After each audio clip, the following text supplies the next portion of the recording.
అనంతపురం జిల్లాలో నాసి రకం పత్తి విత్తనాలతో నష్టపోయిన రైతులకు ఎకరాకు 50,000 రూపాయల నష్టపరిహారం ఇన్సూరెన్స్ ఇవ్వాలని రైతు సంఘం నాయకుల ఆధ్వర్యంలో కలెక్టర్ కార్యాలయం వద్ద రైతులతో కలిసి ధర్నా చేపట్టారు.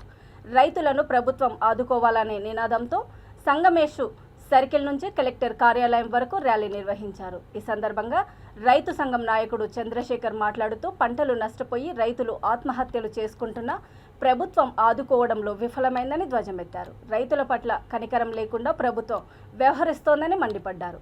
తక్షణము రైతుల సమస్యలు పరిష్కరించాలని, లేని పక్షంలో పెద్ద ఎత్తున ఆందోళనలు చేపడతామని హెచ్చరించారు.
హెక్టార్లు పైగా జిల్లాలో సాగైనటువంటి పరిస్థితి.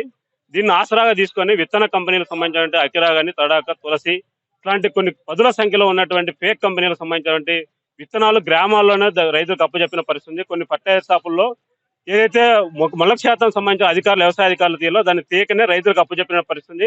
ఏదైతే బీటీ, నాన్ బీటీకి సంబంధించిన విత్తనాలు సరఫరా చేయాలో అట్లాంటి చోట నాన్ బీటీకి సంబంధించిన విత్తనాలు